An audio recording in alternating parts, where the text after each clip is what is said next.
Here's a detailed report explaining the plot and core concepts of Michael Scott's The Gemini Game, structured for clarity.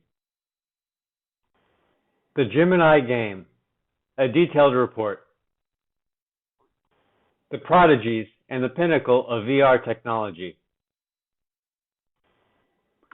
The Gemini Game, published by renowned Irish author Michael Scott in 1993, establishes a near-future world obsessed with immersive technological escapism. At the center of this world are the protagonists, BJ and Liz O'Connor, brilliant teenage twin siblings who have achieved massive success as the founders and owners of the Gemini Corporation.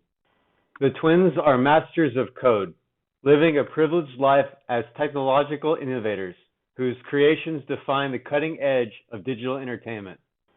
Their newest endeavor, and the centerpiece of the novel, is Knight's Castle, a sophisticated virtual reality experience designed to blur the line between simulation and sensory reality like never before. Catastrophe. The comas begin. The triumph of Knight's Castle is tragically short-lived. Following its release, the ultimate nightmare scenario unfolds. 12 players using the Gemini virtual reality equipment suddenly fall into deep, life-threatening comas. These are not simple glitches or disconnections. The players are physically unresponsive, trapped in a nightmare state with no medical solution immediately available. This catastrophic event instantly transformed the narrative from one of technological wonder to one of immediate peril and corporate horror. The blame and the flight to the quays. With no immediate explanation for the neurological trauma, the public and the authorities instinctively turn on the creators. BJ and Liz are immediately suspected of criminal negligence or even deliberate malice, transforming them overnight from celebrated wonderkins into the primary targets of a police investigation. Recognizing that they cannot solve the problem from a jail cell, and realizing that the true cause may be deliberate sabotage, the twins make the dangerous decision to go on the run. Their flight forces them out of their sterile, luxurious technological bubble and into the grim realities of the quays. This region is depicted as a gritty, industrial, and marginal urban wasteland. This harsh environment shift is crucial, serving to ground the abstract digital danger in a tangible, dystopian setting. While hiding in the quays, they must use their street smarts as much as their coding skills to evade a relentless police detective hunting them down. The code as the solution. The twins quickly deduce that the problem is not mechanical or biological, but entirely digital. A malicious, sophisticated virus has infected the core code of Knight's Castle, warping the game into a lethal prison. To save the 12 comatose individuals and prove their own innocence, they realize their only path is to re-enter the game themselves. This is a high-stakes gamble, as they risk suffering the same fate as the players they are trying to rescue.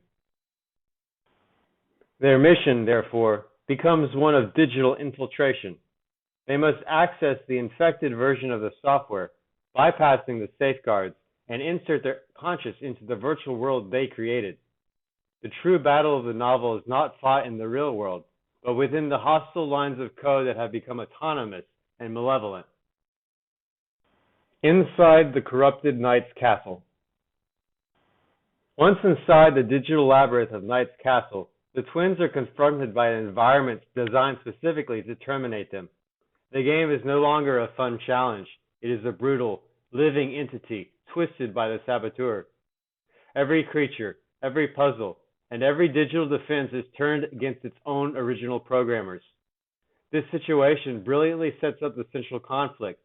The creators must defeat a perversion of their own intellectual property. The climax of the story centers in their intense virtual struggle. They must use their combined genius, BJ's deep structural coding knowledge, and Liz's intuitive grasp of system logic, to navigate the booby-trapped castle. They are racing against time, not only to survive the game's lethal environment, but also to prevent the trapped players from suffering permanent brain damage. Resolution and thematic significance. The final confrontation involves tracking the virus back to its source, which reveals the identity of the saboteur. This adversary is someone close enough to their world to understand its complexity and exploit its vulnerabilities. The twins' ultimate success is achieved by leveraging their combined mental prowess to isolate and neutralize the core virus, restoring the integrity of the code, and consequently, freeing the 12 players from their technological prison. Ultimately, the Gemini game is a thrilling exploration of technological responsibility. It asks pressing questions about the ethics of creation, the permeability of reality, and the profound risks associated with digital immersion, securing its place as an early, influential entity in young adult science fiction focused on the dangers of all-encompassing virtual world.